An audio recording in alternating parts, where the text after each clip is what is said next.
love sharing information about contests with people because I'm like Valinda. We are like twin sisters here.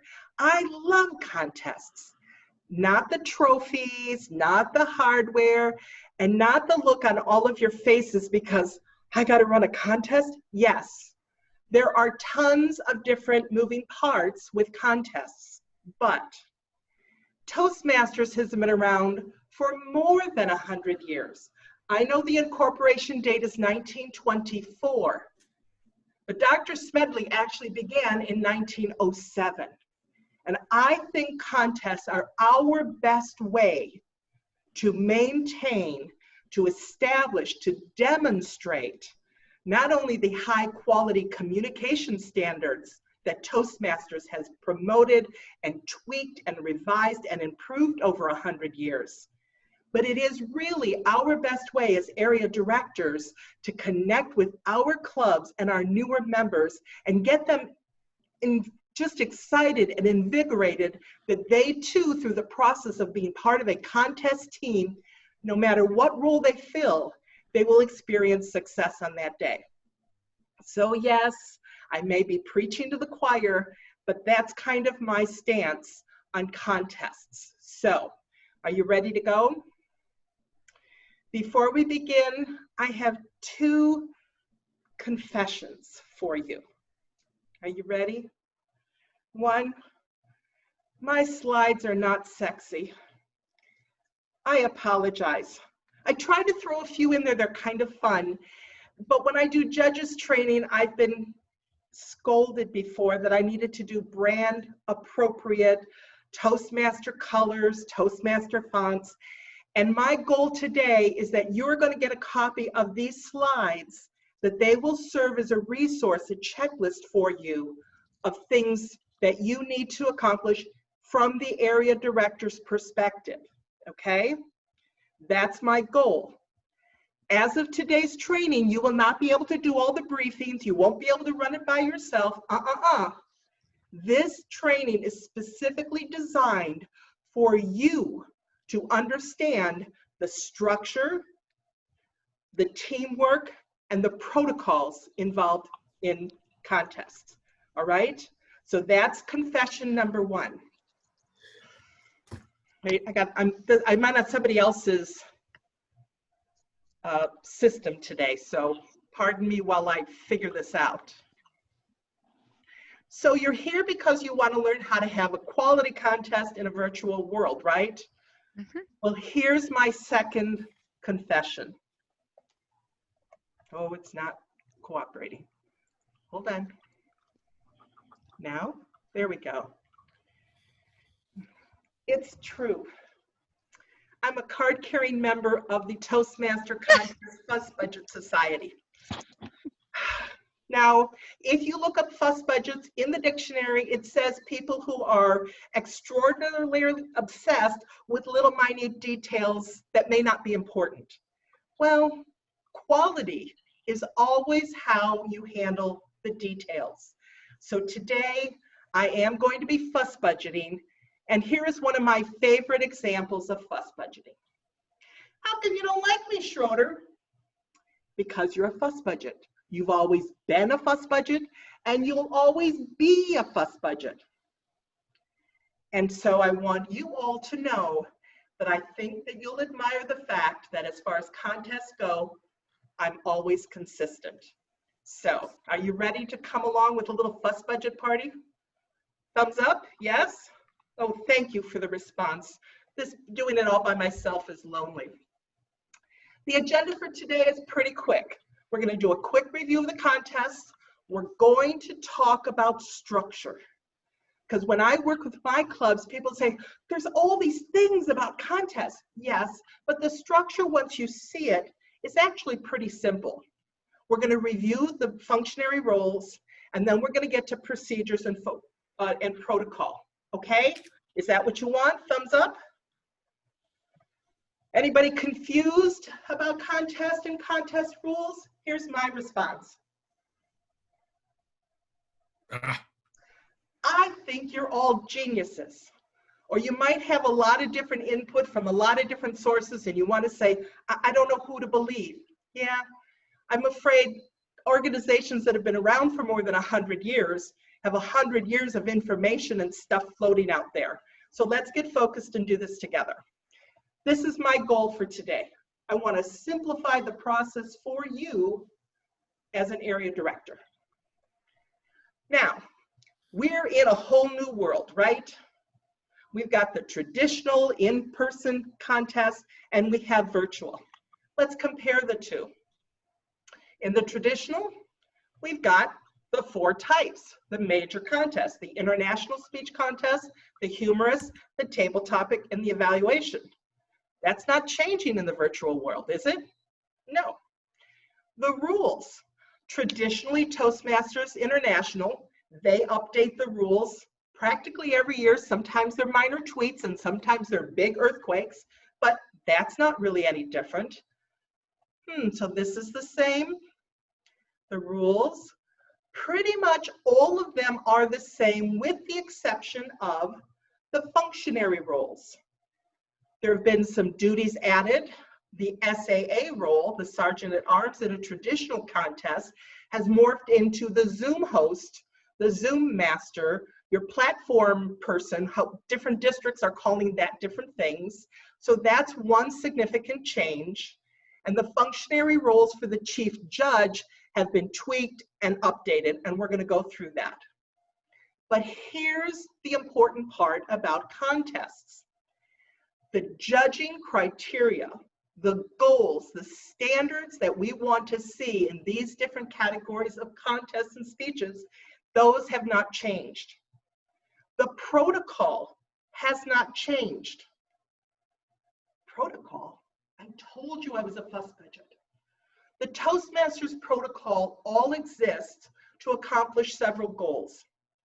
One of them is to celebrate quality standards, to respect members' skills, to demonstrate that to the public. So the protocol, all of those feelings, that excellence, think the word excellence, and those are the protocol that we want to have in place. Even if there's only 3 people who attend your contest, I don't care. I want to see the protocol because that's the lifeblood of Toastmasters and the legacy that we give to our members, okay? And then the biggie, the procedures. I know those are probably 90% of the questions you have, and we're going to get to those. Is that what you were expecting? Yes? No, I'm not sure. Nah, I don't want to be here. Yes? Thank you. I like thumbs up. So real quick, as you've heard, I think there's tremendous value in contests because it demonstrates teamwork. I can just be a timer, I can be part of a team, and I can be successful in mirroring Patty's goals for this year. We really develop members to develop effective focus skills on the one thing you need to do because that translates to every other area of our life. And more than anything, again, and you're going to hear this several times, fuss budgets repeat ourselves, you're going to hear that this is the place that we get to talk about communication excellence. So that's my statement. Provides an opportunity for our members, educational programs for the public, and it gives the audience an opportunity to learn by seeing proficient speakers, and hopefully they'll say to themselves, I might try to do that and join us, okay? So, anyone who's known me for more than 10 minutes as a Toastmaster knows I should have shirts made because this is my fundamental belief. Toastmastering is a team sport. Every activity, every event, every success in Toastmasters celebrates teamwork, camaraderie, and support. Our contests are no different. So if you've been taking an aspirin because it's like, oh, I've got to do a contest, I'm going to see if I can't change your attitude about that by having you join our contest team this year.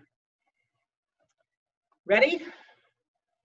Now, Tim, if I had had time, I would have said, could you play the Peanuts music? Da, da, da, da. Okay, we'll go on. All right, the team and its structure. I want you to take a look at this slide. You know all those roles on there? Any that seem new or unfamiliar?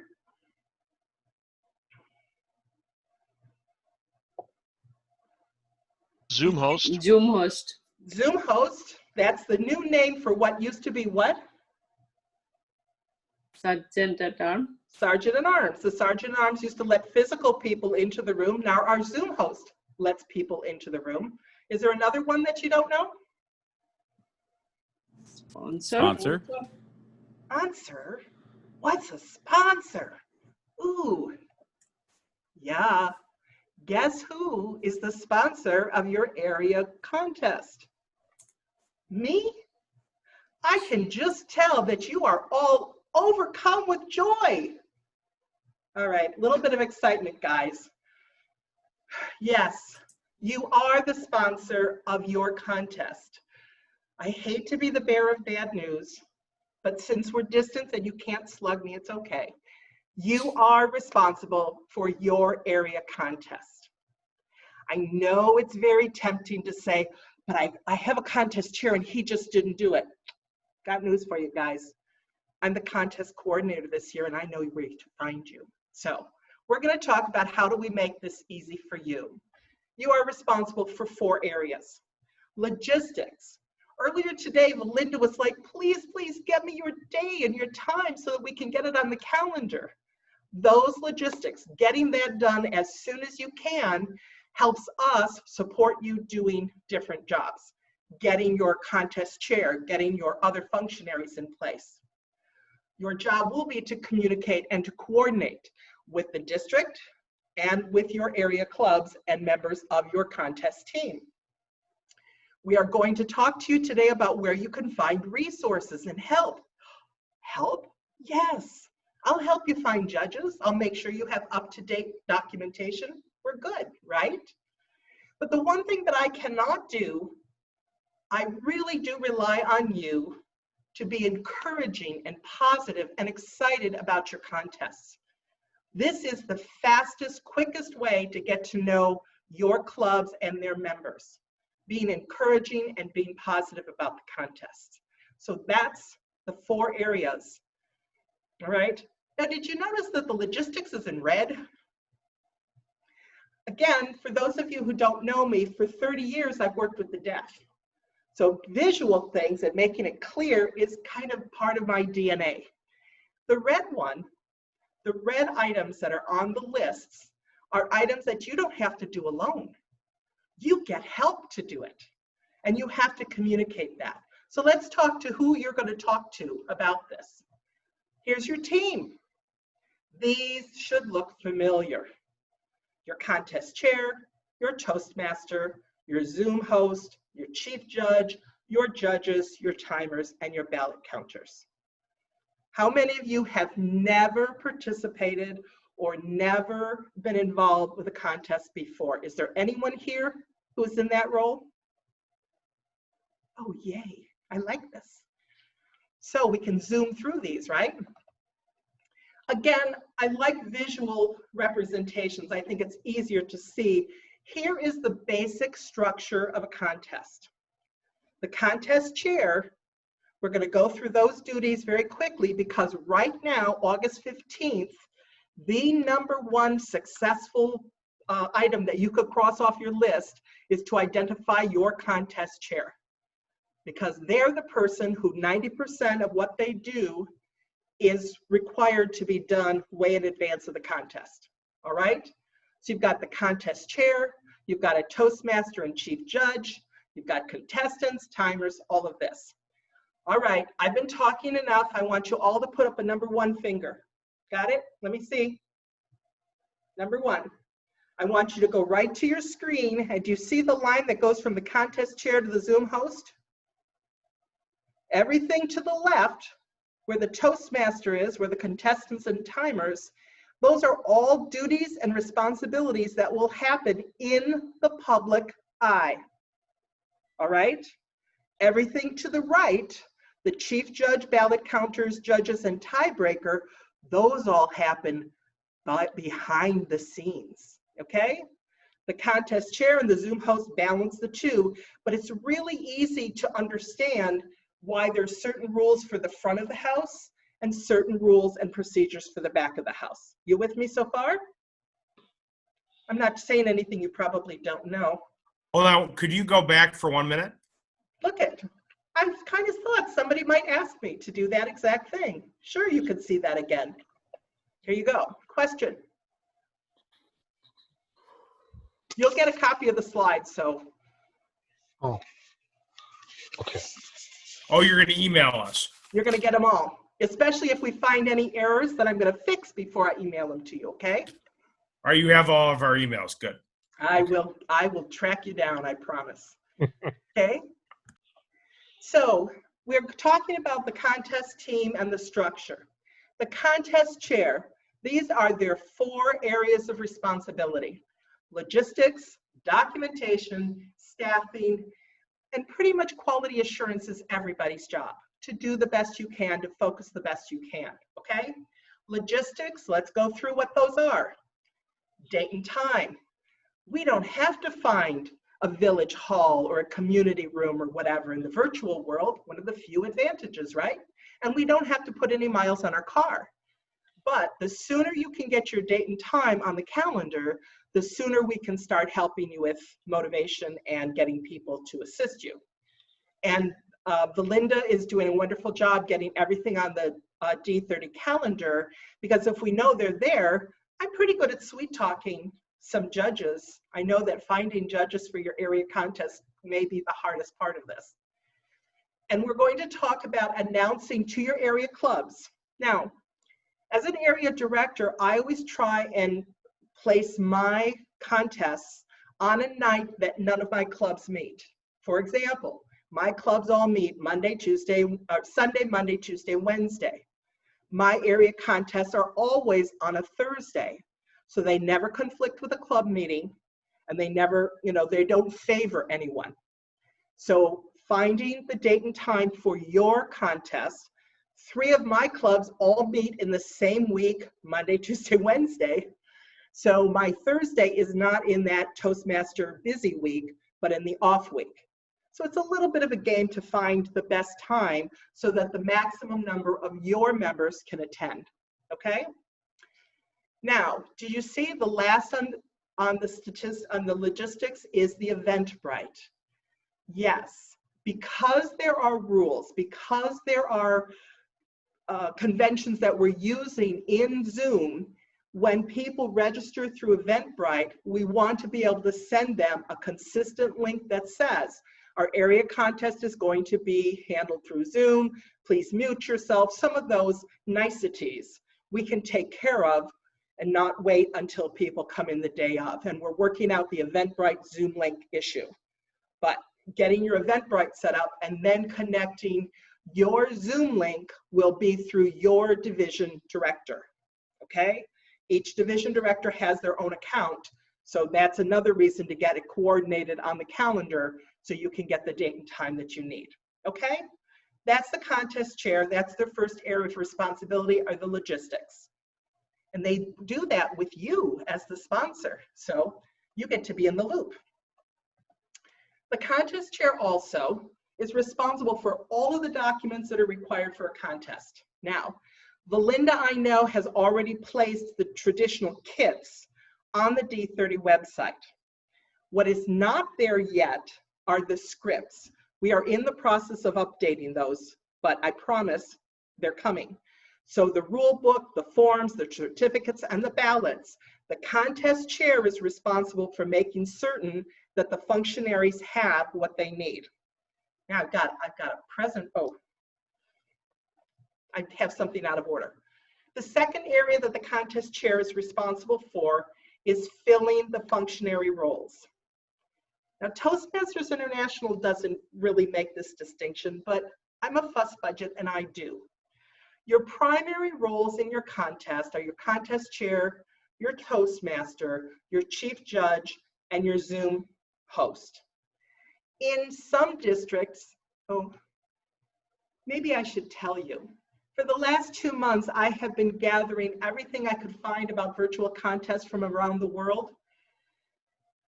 And I've gone through everyone that I found except the Kuwaitis. I couldn't do the hour and 34 minutes with them. It was driving me crazy. Some contests, some districts, if you're out there looking for materials, the person that they call the contest chair is also the Toastmaster. So it may be the same person fulfilling the two different roles, but the primary role of the contest chair is the administrator before the contest begins. Then the primary role of the Toastmaster is the day of, and then the contest chair comes and makes sure everything's been reported. So the primary roles, the contest chair is looking for someone who has experience, willing to train on it, and that. So the primary roles are the first that's important to find. If you see a member that you think would do a really great job as Toastmaster, there's a script for the contest that helps people who may not have functioned as a Toastmaster before, okay? So the primary roles we're looking for to fill first, and the functionary roles are the ballot counters, the timers, and who else? Those are the, oh, and the backups for them. One of the things that's happening in Toastmasters is, well, I think it's a whole response to the coronavirus situation. They're really nervous about backups. So in a traditional contest, you would have two timers. They would both fill out the form and one of them would handle the timing cards. In the virtual environment, they're suggesting two with one backup. So for functionary roles, you're never going to be wrong with asking members to assist as backups, all right? The contest chair is also responsible to make certain that any requirements are met. They call it eligibility.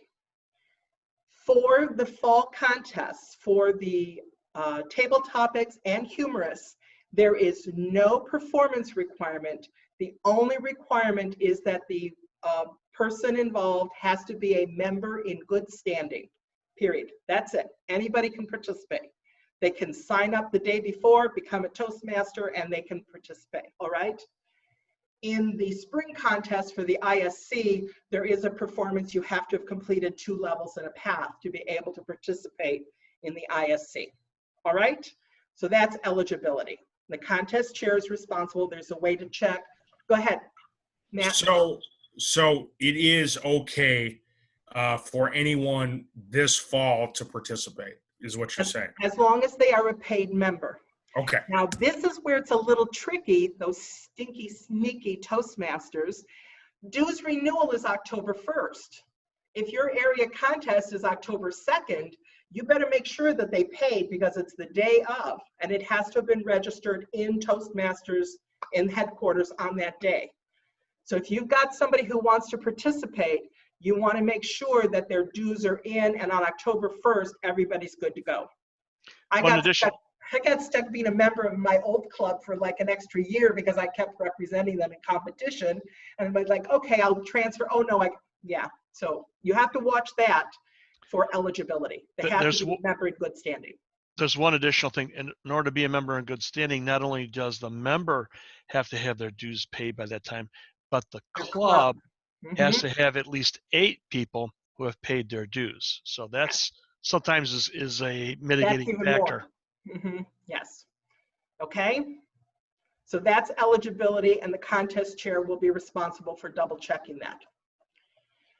Here's a brief overview of the contest chair: administration and coordination. They confer and coordinate with the sponsor. They're to talk with you and make sure that they are representing you. They identify the calendar and the schedule. Calendar date is easy. I'm N44 area director. My contest is on Thursday, September 24th. Any of you want to volunteer to judge, we'll be happy to talk. But the schedule is a different thing. This is a new recommendation from TI. Let's take a deep breath. I'm going to define something for you here that's new in the virtual world. Toastmasters International has requirements and it has recommendations, okay? This is a recommendation. Until recently, it wasn't formally approved that you could do your contestants briefing, your judges briefing on a different day. Because of the technical requirements of the virtual world, Toastmasters is given permission, And we are making, as District 30, a very strong recommendation that you schedule a tech walkthrough, run-through briefing before your contest, all right? I competed in the spring, and I've got to tell you that Thursday night we solved all the problems, and Saturday our contest went just as smooth as silk. Now, Toastmasters snuck in one other very strong recommendation. If you're going to schedule a tech run-through or walkthrough, you need to communicate that to all of your members 2 weeks before it happens. That's to give functionaries and contestants enough time to adjust their schedule, to say, I can't make it on that day, to flip-flop so we don't have anybody walking in at 7:02 for a 7 o'clock contest saying, oh gee, I couldn't come, could we test my audio now? So when I say calendar, that one's pretty easy, you put the date and time. But to schedule the briefing or the tech walkthrough, there's a 2-week strong recommendation notice, okay? And the other preparation for the contest chair is to identify and enlist functionaries, and also to gather and distribute the contest materials. The procedures part, we know we're going to have to do communication in a different way. The contest chair briefs functionaries and contestants or designates that to the Toastmaster. And then when the contest is all over, it is the contest chair who reports it upline, all right? Their protocol is to be a cheerleader, that should be on all of them, to serve as a resource and to troubleshoot if something happens through the contest experience. And we check to see performance. Was everybody able to participate? Was everyone feeling that the contest was a real success and there's that camaraderie? So purpose, preparation, procedures, protocol, and performance, you can all blame Jerry Evans. He's addicted to peas and I think I caught it.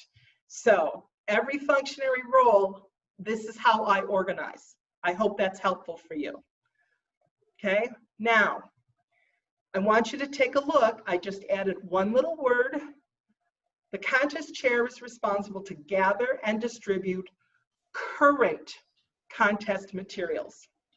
As I said, because of the virtual change this spring, there's a lot of things being updated. So, I have a surprise for you. Did you know that you have a fairy godmother? No, it's not me. Don't worry. But I have been working with Valinda, gathering from all over the world, and we've been working through to make certain that we have the most recent copies of every form, the most up-to-date scripts, all of that. So if you get your contest scheduled on the calendar, your fairy godmother, otherwise known as Valinda, will be sending out a packet, a kit of the most up-to-date information with every document that you could possibly need for your contest, including scripts for your Toastmasters, briefing checklists and materials for all of your primary roles. Now, aren't you happy you were here today to hear all this wonderful news? And if you see Valinda, just say bippity boppity boo, because she's offered that, and I think it's a tremendous resource. We're still working through a couple of those finer details with some of our Zoom folks, and Tim, you're on my list of people to call, so I'll be talking to you. But we will have those done and ready to go September 1st. So see if you can't get your contest scheduled if it isn't yet. All right. So this is the truth.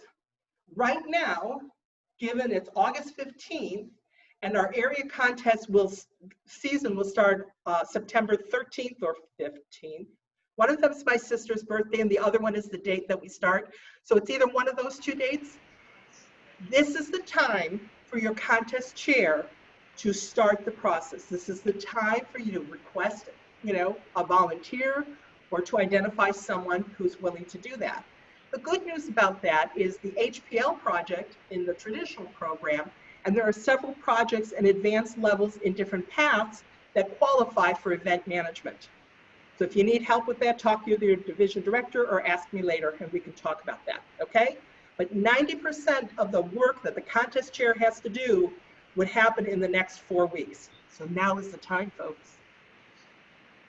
Okay, now, I make a distinction, pre-contest, all of the briefings and that happens, but the day of, your contest chair has to double check that all the functionaries actually showed up. If not, make the substitutions. They have to make sure that the eligibility for all contestants is up to date, especially if you have a substitution in a judge. Verify the emergency contact or communication system. We're going to talk about that in a minute. And this prepare and distribute the speaking order documents.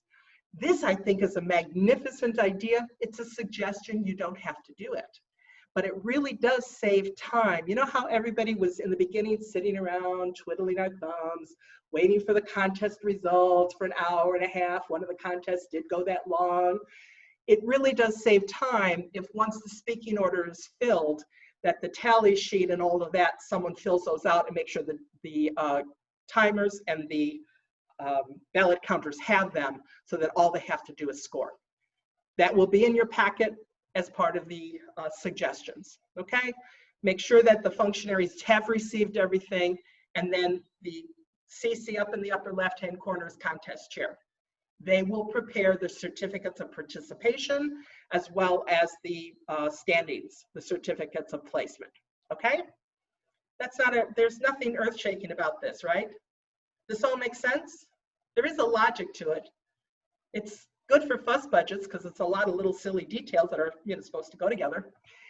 I'll teach you one little sign. Again, I've worked with the deaf for years, but someone who deals with details is doing this kind of thing. But they all go together and they make it work. This is the sign for machine or progress, depending upon how it's used. All right, take a deep breath, we're moving on. So you as the sponsor and your contest chair now get to work with the rest of the team. These are your primary functionaries. These are the people who will have some responsibilities to prepare specific for this contest. All right? I like this quote. I just decided to put it in so that you could all not listen to me for 10 whole seconds. Yes, Toastmaster is a team sport, and different people have different skills. Different people are working on different tasks. So we've got our primaries, the Toastmaster, Chief Judge, and Zoom host are now working with the contest chair. And ooh, what are all those blue arrows? What could they be? Anybody want to gather a guess? Come on. It's a new element in the universe, in the virtual universe. It's everything that has to do with the new COVID. It has everything that has to do with the new COVID. Because we can't just open the door, or I can't stand in the back of the room and give the Toastmaster a thumbs up, or I can't just throw a note. This is the behind the scenes. We have to find a way. The challenge of virtual contests is to manage information flowing between our primary functionaries, okay? Just for fun, I'm calling it the ECS, the Emergency Communication System. I have a sister who's a 911 dispatcher, so this is sort of part of my heritage. The Emergency Communication System exists for two reasons. One, for the known necessities of the contest. For example, we have to handle the tallying the votes, and we have to be able to inform the contest chair and the dignitaries of the winners. So remember, when we were doing that, everything is the same. We still have to handle the same information, but in the procedures, we've got to come up with an alternate communication system. That's what those blue arrows represent. Are attendees going to see this? No. Are contestants going to see what's happening behind the scenes? No. Is your Aunt Millie, if she comes to the contest, is she going to know that we're doing this behind the scenes? No. Again, we want it to look effortless and easy and joyful, right? If we do a good job planning, that happens. So what kinds of things might they have to talk about? Anybody want to guess? If there's a challenge to one of the contestants for non-original content. No. Security. Would anybody do that? Yeah. There are 4 that we've identified as basic categories. If there's a technical disruption or a failure of some sort, that information all gets sent to the chief judge. In the virtual environment, it is the chief judge who makes the decision about any adjustments to the contest proceedings. They may ask the contestant to start at a certain location and award them 30 extra seconds. There are different things that they can do. Now, so if there's a technical failure or if there's a disruption that goes to the chief judge usually confers with the contest chair, the Toastmaster, and the Zoom host. You see how those blue arrows keep going round and round? But they make the decision, the recommendation, and the contest proceeds from there. That's true of any unexpected interruptions or surprises. They have to have some way of communicating the ballots, the forms were collected, and that the results are ready. That's got to go behind the scenes. And then if there are any protests and challenges. Now, I'm trying to talk about a circular thing and I put it all in little linear, so I don't know exactly where my protests and challenges are, but since we're there, let's talk about it real quick. Pop quiz, ready? Oh, usually I throw M&Ms at students when they have the right answer, but you're a little far, so I apologize. Virtual M&Ms coming, right? Who can lodge protests or challenges? Any of the Contestant. judges. I'm sorry, Any of the- who? She said contestant, I said judges. Contestants and judges. Amazing, you guys are phenomenal, yes. What can they challenge on? Non-original content. Right. Content And- that somebody is like trademarked. It's not so much trademark, but originality, because the contest chair has already verified their eligibility to participate. The contest chair and the chief judge generally verify that the judge is eligible to participate. So the only protests and contests in my 10 years now in Toastmasters in District 30, I've been involved with 4 challenges, and they were all for originality. And in my old, I was involved with 3. They were all for originality. Remember, the rule in the in the contest rule book is 75% original. You can quote and cite other sources, but it has to be less than 25% of the content. So we do have to have a procedure in place, usually some version of the blue arrow that identifies the way to manage protests and challenges. So going back, as a sponsor, you have your primary. Those are the people who are going to be involved with any disruptions, equipment malfunction, loss of audio, challenges, whatever. Those are the people who are going to be involved. And the chief judge for originality will pull the judges into a separate room to have a discussion about it. Okay? We're going to get to that again because that comes up quite often in training. Let's go on. Now, remember, I'm gonna flip back just. Do you remember how I said some districts have the contest chair and the Toastmaster as the same person? That's possible. For our purposes, and because virtual is still kind of for everybody, we're recommending that you separate it and that you have a different person do the Toastmaster role this year. If you want to do it in the spring and combine them, but for now, for training purposes, I'm hoping that you give us a couple of different people. Our Toastmasters, they serve as a master of ceremony. Again, Toastmaster protocol to be genial and welcoming and positive. That's what we're looking for, because traditionally the contests were the way that Toastmasters showed its program to the world. Now with YouTube, we've got a little bit more competition, but our contests still have that protocol of being the best that we can show on the day of the event. Before the contest, preparation, they should be up on any changes in the rule book. There is a contest script that will be part of your September 1st packet if you get your dates in to review. Now, I'm not saying they can rewrite the script. That's not what I mean for revise. But the script will say, you know, on behalf of area director blank, and it shouldn't say for area 64, it shouldn't say on behalf of director Diane Bolash because it's Matt's area. So the revise to make it pertinent to this contest, the Toastmaster is responsible for that. The Toastmaster also has to work with the chief judge and the Zoom host to make sure that all the technical stuff is working. The Toastmaster or the contest chair, if they're doing both roles, really conducts the briefings for both the contestants and the timers. Good news, folks. Because of the virtual world, our members are getting just so much training about how to participate in the virtual world. I've already done a couple of trainings called Lights, Camera, Action. This is specifically what the contestants can do to improve their online presence. I've got links to different resources out there that will help them. What kind of camera do you need? Where to put your lighting? So the Toastmaster and the Zoom host, when they conduct the technical run through or their training, they can walk through those issues. The Toastmaster also, during the contest itself, they identify the dignitaries by saying our past district director, Stella Lawrence.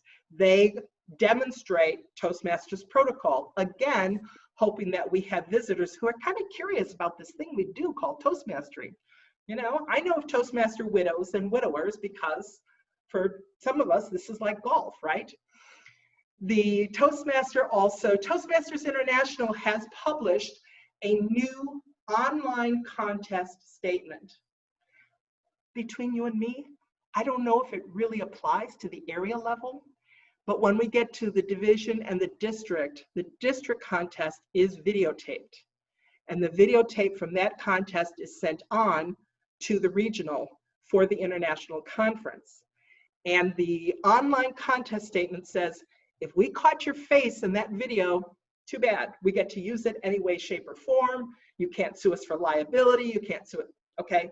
So that is new. That is a new thing, and the Toastmaster is responsible to read that at the beginning of every contest. So that's new. It'll be in your packet. And the last thing in there says coordinate *** with chief judge. All the other stuff that might happen. They should talk through, well, if this happens, what should I do? If this happens, what should I do? Because it's virtual, because we're dealing with equipment, because of that, they should have a plan in place. All right? Again, the protocol is to be genial, consistent, respectful, and thorough. Handle whatever the audience might see in a true Toastmaster fashion. Okay? Being Toastmaster is kind of fun, but I can't do it, just so you know, because I want to say, oh, that was a great speech. Can't do that as a contest Toastmaster. All right, I talked about that. So the briefing responsibilities for the Toastmaster is to brief the contestants, and it could be a day before, sometime within the week before. You don't want to do your briefing a month before the contest. Try and keep it within a few days so that it's fresh and so you don't have people getting sick, people's uncle dying, whatever. Try and keep it pretty close. The Toastmaster also trains the timers with the contestants. Because of this, we have to pin them. We've got to make sure they're seen. I competed in the spring and I lost my pin. No idea what my time was. None whatsoever. Oh boy, talk about a heart attack. So the Toastmaster works with the timers, with the contestants to make sure that's clear, right? Remember, we've got that half of the house now handled. But new people to contests are always like, where do I go? What do I do? I'm going to supposed to. That's why we do briefings and prep. Now, in my world, this is just me. This is not a Toastmaster thing. There are pre-event preparations, getting all the resources together, identifying some judges, making sure you got your staffing assignment, your tech run through, and your briefings, if you can do it. But the day of the event, you also have to kind of verify make any adjustments, go through your checklist for your function, whatever you're doing. And the one requirement, I'm going to say that slowly, so those of you who are falling asleep will hear a difference in my cadence. The one, okay, Toastmasters didn't say it was a requirement, but they said it's a recommendation, is that you pull the speaking order within a half an hour of the contest beginning, just like the traditional. It is unfair for somebody to have a briefing on Tuesday and know they're speaking last to wait all the way till Saturday till the contest. So the speaking order is always pulled the day of the event. All the other briefings can happen before, but that element must happen the day of. Okay? We still good? Anybody want to stand up and run for a second? I'm about halfway done. We're almost done. Here's all the stuff the Toastmaster has to brief. Again, you're going to get it. You don't need to have it in advance because you're not going to be briefing, at least not tomorrow. Okay? Big thing about Toastmasters as the sponsor, speaking with your contest chair, and this is me. I'm a little bit of a fuss budget, did I tell you?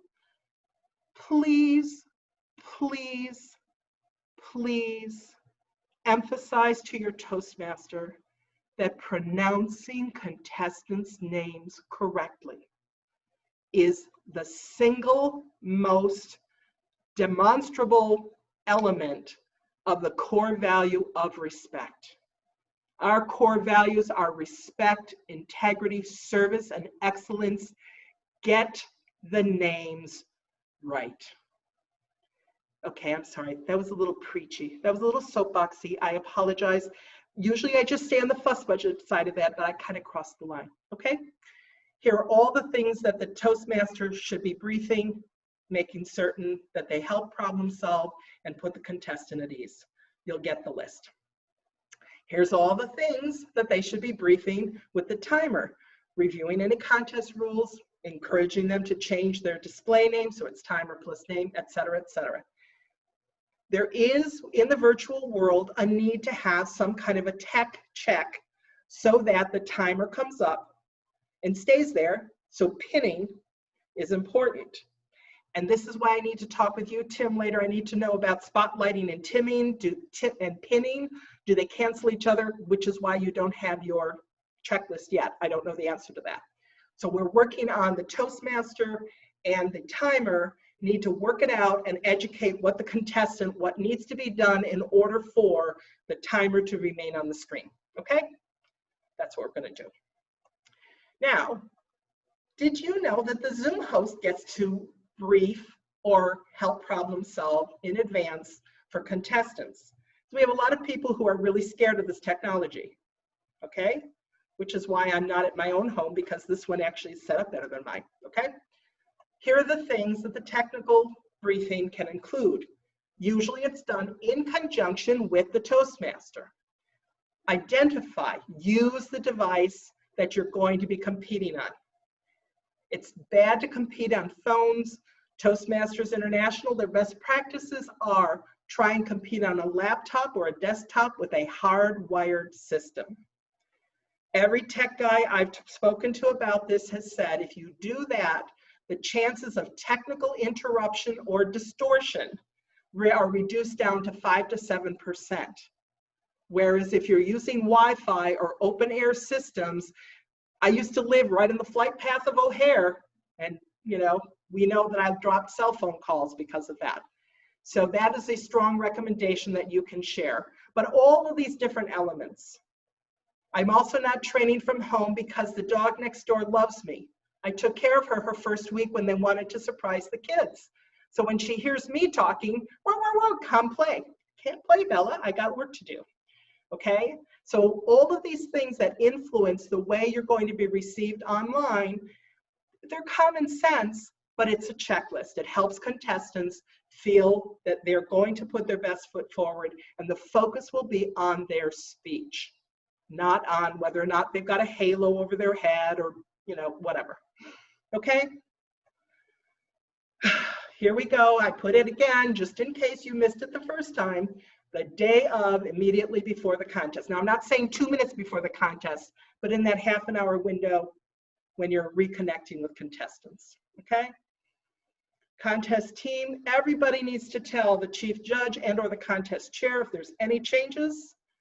Everybody on the contest team should know the speaking order, and we're ready to go. That's the day of checklist.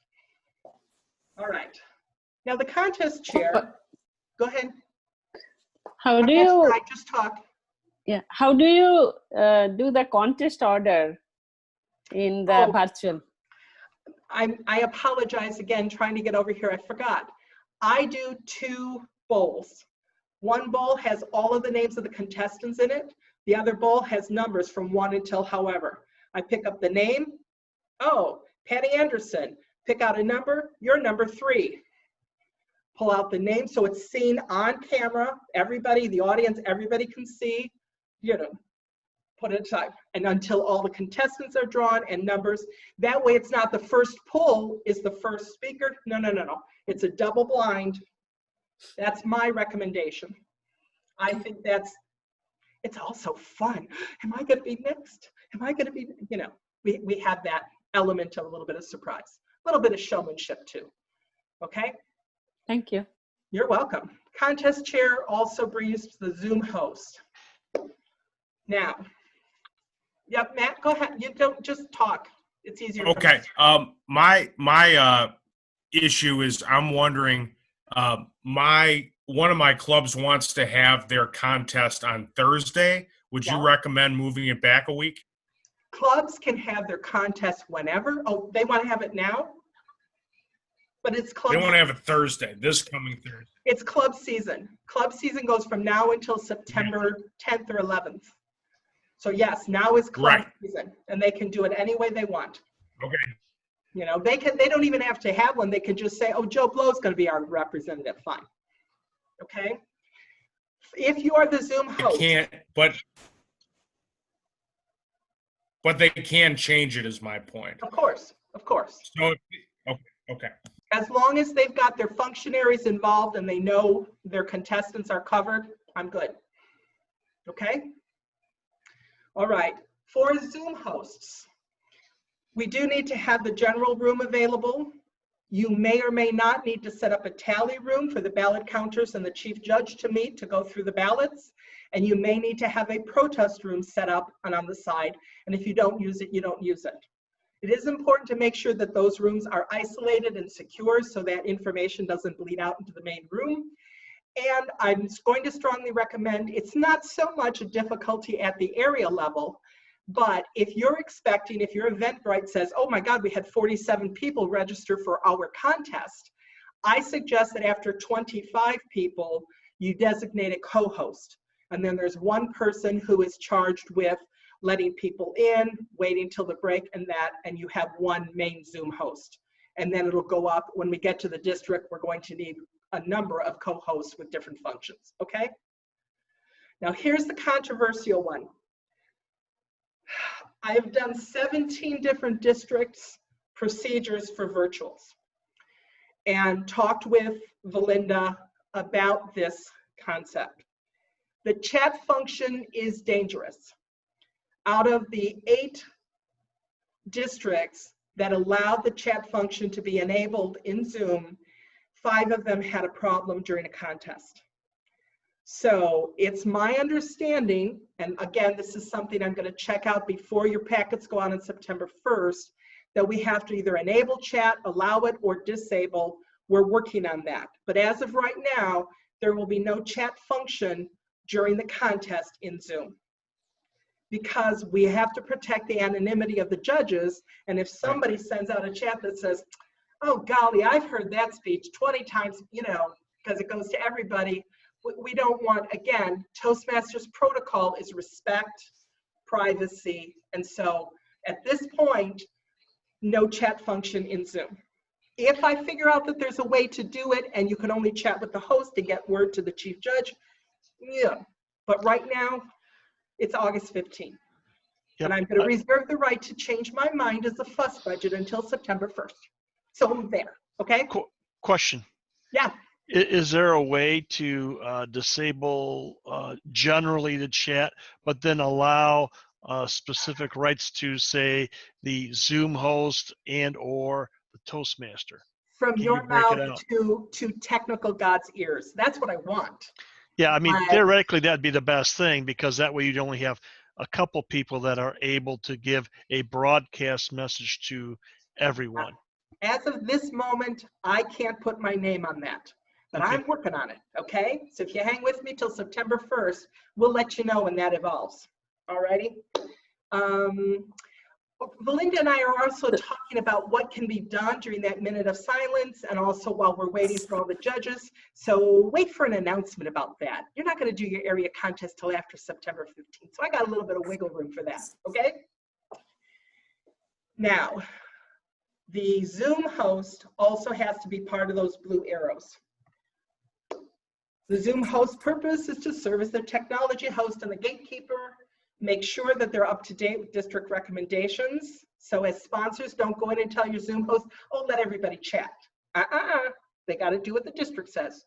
Okay, conduct the contest tech run through, resolve any problems, make recommendations before the day of anything you want to do to help a contestant or a functionary, go for it. Monitor AV quality and or connections and communicate any issues to the chief judge.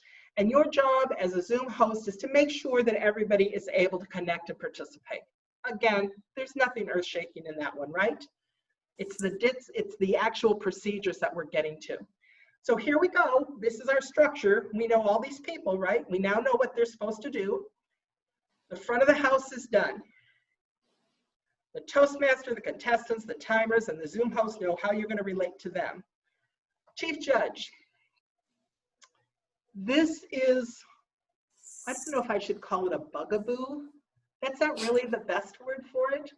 This is really, of all of the roles in the contest, this is the one that has had the most significant change, because the chief judge has to know Toastmaster protocol, knows the current rule book, knows those strong recommendations that are coming through, and they have to evaluate whatever the oops was and how to fix it.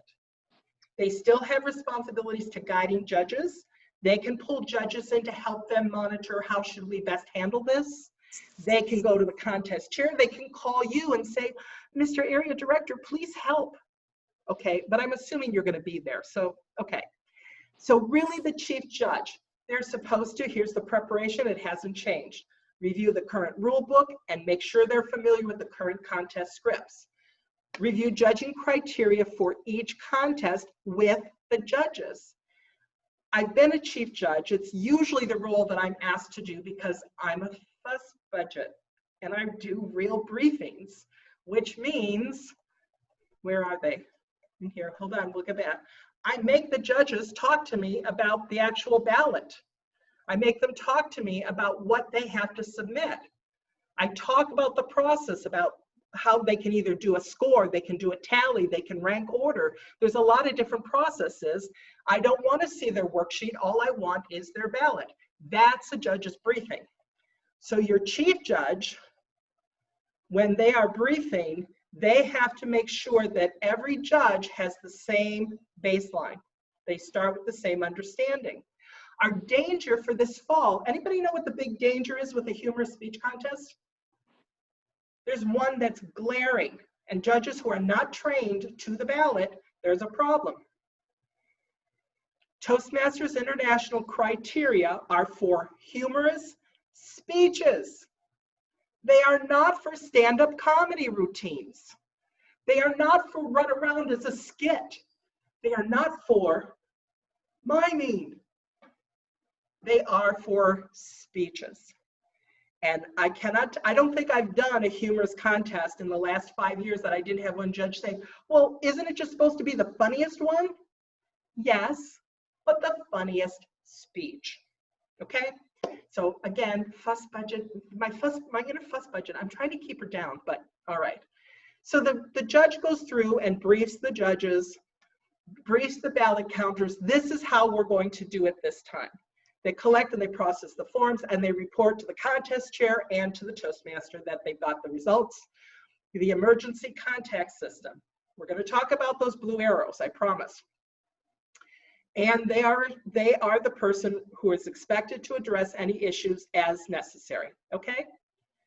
The chief judge has to maintain that contact and communication channel. Everybody needs to have their contact information. And they're also responsible to remind, encourage, and enforce anonymity and confidentiality. Anonymity means that only a few people should know who the judges are. And confidentiality is not disclosing if there's an issue to the world at large. Handle it inside. You know that the old saying about a duck? Nice and calm up front, that front of the house thing, everything looks great. What are we gonna do? You're gonna freak out? Do it behind closed doors. So that's their job, and it's also probably the biggest single challenge in the virtual environment. Got it? Okay, so we've got the contest. The chief judge also has to brief the timers just to tell them how to submit their form back to her or him. They brief the ballot counters. This is how the tally process works. These are the ways we're going to collect them. This is how they brief. They are the ones, or the only ones, who knows who the tie-breaking judge is, unless that judge's ballot comes into play. Then the ballot counters will know, and they are the ones who brief the judges. Again, none of that should be a big surprise. For the timers, they're going to coordinate, again, reminding the timers that they start timing at the first utterance or the first gesture, all right? And again, how to submit. None of this is particularly earth-shaking, but I put this in for fun. Read this one.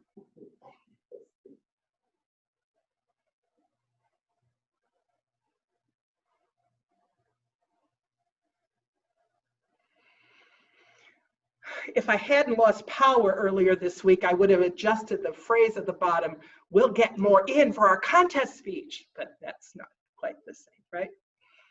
All right, ballot counters, the same thing. We review contest rules, make sure they know the procedures and the protocol. It's really a bad form if a ballot counter knows the winners and texts it to their friend before it's announced at the contest. So you do have to kind of remind people of the protocol, and that's ballot counters. Judges, again, is the whole thing. This is their briefing. One thing I will ask you to kind of maybe watch in your contest, the name of the winner, first place goes on the top line, second place goes there. Would you please remind your chief judge to encourage judge to put both first and last names? Yes, I had a Joe Jackson and a John Joseph, and I had a first name and last name that were mixed, and I had to throw out that ballot. So it's a little protocol like that. Again, fuss budgets, we care about things like that. Question. Sure. I'll go back to that ballot. Yep, Sure. there you go. You must sign your name. Now, Yes. we're doing this virtually. Yes. How are we going to do that? Are we going to go with electronic I'm so glad you signatures? asked. I'm so or- glad you asked. Honestly, You know, how are you going to do that? Or do you just want to have someone text the results via their phone? And Can I obviously it's tell coming you- from their phone. can I tell you my recommendation? Go for it. Toastmasters doesn't like it, but so we can't do it my way. I just have them phone the chief judge and say first, second, third. But That would seem logical. Toastmasters, what I'm getting from all the echoes from all the different districts that I've been talking to, Toastmasters is worried about the reliability, the quality of their contest not turning into popularity and, well, so-and-so called me and no, they do want documentation. So what seems to have worked the best in the past for the different contests that I've researched is actually having the judges fill out the paper form, fold it in half so you only see the bottom part, take a picture, and either attach it to an email or send it as a text so that you're taking a photo of your ballot. Yes, it still must be signed. Yes, you still must print your name. Yes, you need to have first and last name of the contestants. That's a given. Now, I'm glad you said, because we're going to talk about that. Remember the system? I would love to tell you that you all have to email it, or you have to text it, or you have to use Slack, or you have to. This emergency communication system is really kind of the quiet, behind the scenes communication system. It doesn't have to be an emergency. And what has to happen is the contest chair, Toastmaster, Zoom master, and chief judge, they kind of need to figure out, do they want to use Slack? Do they want to set up a text group? Do they want, you have to find whatever way these people can be connected, because look, all of the judges have to send their things to the chief judge and the ballot counters. The timer needs to send their stuff. There's stuff going everywhere. So here are my best recommendations so far. Again, I'm the woman and I'm a fuss budget, and I'm going to claim that I've got till September 1st because I still have answers coming. My recommendation is your primary functionaries, your contest chair, your Toastmaster, your Zoom host, and your chief judge. They have to decide what the common platform or the best outside the Zoom system will serve them to share the information that's required. They do kind of need to check with the ballot counters and the timers to make sure they can send it that way. And they can decide what their system is going to be. I don't use Slack. I know how to do it, but it's not one of my common. Again, as long as they're doing something outside. Toastmaster is, again, it's not a requirement, it's not forbidden, but they don't want people using outside survey systems, you know, like a Kahoot or a Survey Monkey or something, because they want to make certain, I think, this is me guessing, I think they want to make sure that we adhere to the ballots, the criteria, and the traditional Toastmaster way. So whatever platform, however they want to share it, it's fine. My recommendation is that judges literally fill out the form, take a picture, and send it whatever way their contest ECS is set up. Toastmasters does want there to be documentation, those emails and that. The chief judge holds on to them for a little bit. Everybody else destroys everything. Okay? So I know everybody's saying, how do we do it? How do we do it? I can't tell you. If I were queen of the universe or even queen of contests, I would say everybody has to know. Again, this is part of the leadership training. How do we adapt in this environment? And I can tell you kind of virtually the general, but it's those people in the room. That's the team that's going to be working together to support this contest. They have to find what works for them. I think text and email, you've got some delivery time issues. Some people get their emails quick. Sometimes I get mine the next day, you know. So that conversation, when you're talking with your contest chair, they should keep that in mind with every functionary they're talking with. I wish I could give you exact rules for that. I can't. But that's okay, right?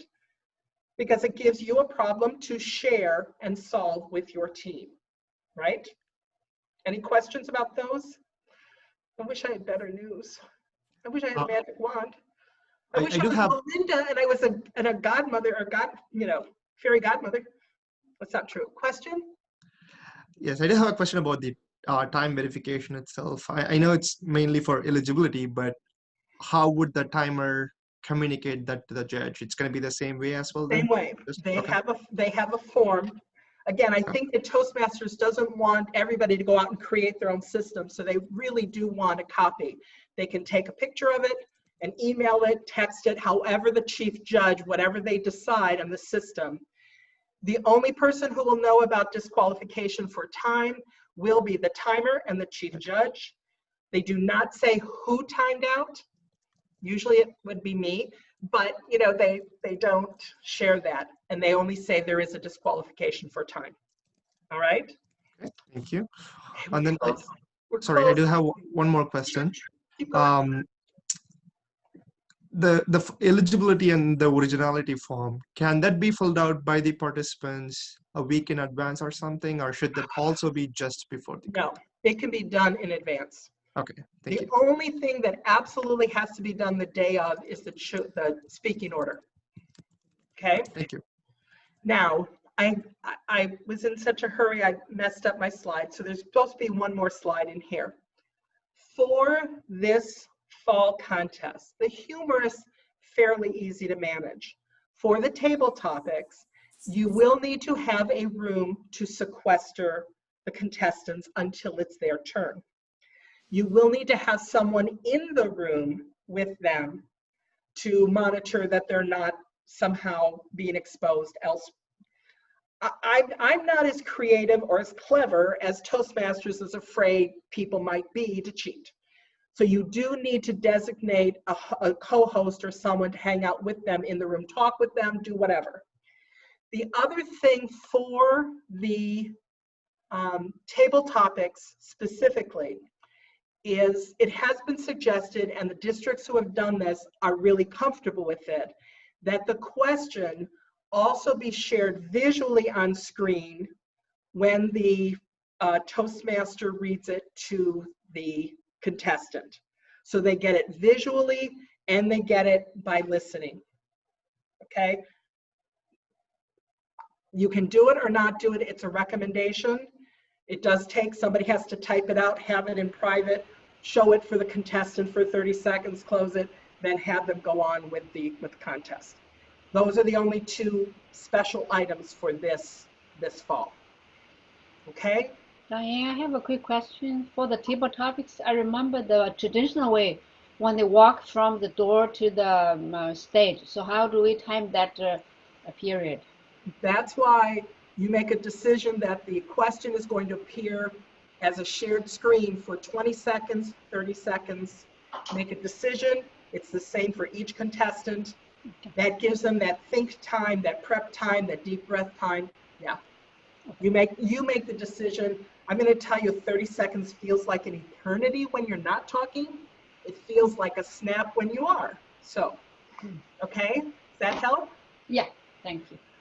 So we've gone through all of the major roles, kind of the little places that things get kind of weird together. And if you've done them all, see, everybody has a part and they all go up together. Teamwork, right? This is the one that's going to give you nightmares, but I promise I'm going to help. If you've got questions, your fairy godmother has just blessed that every Sunday night starting, oh golly, that's tomorrow. Every Sunday night from now until the end of October, I will be on that Zoom meeting. I will be there to answer questions. I will be there to help with any issues you've got. I am working on identifying judges who are willing to come and help judge contests. And for the first 2 Sundays in September, I'm going to do special events. One of them is going to be special Zoom training for Zoom hosts for contests. And the second Sunday in September is going to be training for chief judges. Both of those will occur before the area contest season opens. And every other Sunday night, I'm going to hang out. If nobody shows by 8:15, I'm going to find my broomstick. I'm going to go do something else. But every Sunday night, I'll be available. Matt, question? So tomorrow night you will be available. Yep. 8 o'clock. From 8 until 9, 9:30-ish. Depends. I'm assuming you guys are going to want to talk to me more soon, and then by the middle of October, you know, although my birthday's in November, maybe you want to come talk to me at the end of October, you know, we'll have a party. But yes, and we will talk. I understand about motivation. Again, I love contests, not for the trophies. Anybody wants mine, you're welcome to them. But they really do give you that challenge on this day, in this time, can I do what I say? Whether it's give a speech or honestly, folks, I volunteer to help with your contest, but you don't want me as timer. I get distracted. I get pulled in. I'm sorry. Even at the club, they tease me. So, you know, I'll help any way that I can. What I am doing right now is I am sweet talking. See my blue eyes? I've been told it's hard to resist my blue eyes. I have a number of experienced Toastmasters that I'm working on claiming favors. So if you get your contest on the date, I'm going to be asking people if they'd be willing to help out and volunteer to judge for contests. We don't have to have geographic. It doesn't have to be close. It doesn't even have to be in your division. But in return for that, I want something from you. As an area director, I would like you to choose not only your contest, but 2 additional contests that you are willing to serve as a judge. That's the only way I'm going to get everybody covered. And that's the only way that my friendly judges, that I can convince them that they're not the only ones in the world who like to judge. So go ahead, take a look at the calendar. Valinda's been putting contests up as soon as they're approved. If you get your stuff into me by September 1st, you're going to get a happy little packet. I don't know about fairy godmother dust in there, but that's Valinda's department. But we are working to make sure that you have absolutely everything that you need, so there's no questions. Because your job as sponsor, as area director, is to really focus on what's important, and that's the efforts of your members and your club officers. So tomorrow night, I'll be there. I'm making lemonade, and I make it from scratch. So if you'd like to join me, if you'd like to send me any questions, suggestions, if you have somebody that you'd like to train as a Zoom host, my email is very easy to remember. Speaking of Toastmasters @gmail.com.